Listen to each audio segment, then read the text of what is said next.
যুদ্ধবাজ মানসিকতা ও মধ্যপ্রাচ্যে অস্থিতিশীলতা তৈরির জন্য ইসরায়েলকে অভিযুক্ত করেছেন মিশরের সাবেক পররাষ্ট্রমন্ত্রী নাবিল ফাহমি। যুক্তরাষ্ট্রসহ পশ্চিমা দেশগুলো তাতে মদদ দিচ্ছে বলেও অভিযোগ তার। এ অবস্থায় ইসরায়েলের সাথে সম্পর্কের ধরন কি হবে তা নির্ধারণে মধ্যপ্রাচ্যের দেশগুলোকে পশ্চিমাদের ওপর নির্ভরতা কমানোর পরামর্শ দিয়েছেন ফাহমি।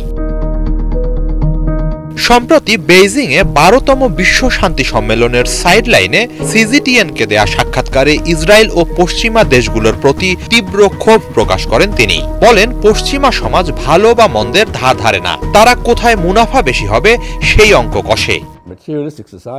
অর্থনৈতিক বা রাজনৈতিক কোনো ক্ষেত্রেই ভালো বা মন্দের ভিত্তিতে চলে না পশ্চিমের বস্তুবাদী সমাজ। তারা সব সময় লাভ ক্ষতির হিসাব করে। যখনই কোথাও কোনো অস্থিতিশীলতা দেখা দেয়, পুঁজিবাদী মানসিকতা থেকে তারা যেদিকে গেলে বেশি লাভ সেদিকেই ঝোঁকে।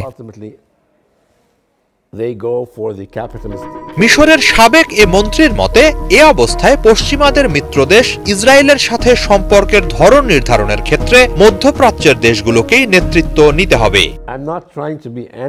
আমি মোটেই পশ্চিমা বিদ্বেষী মানসিকতা থেকে এসব বলছি না। আমার কথা হলো, তাদের উপর নির্ভরশীলতা তৈরি করা যাবে না।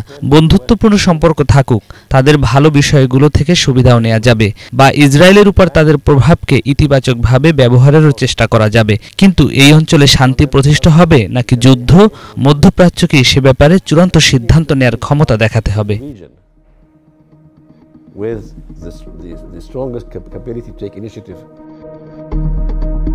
হিজল জোবায়ের, বাংলা ভিশন।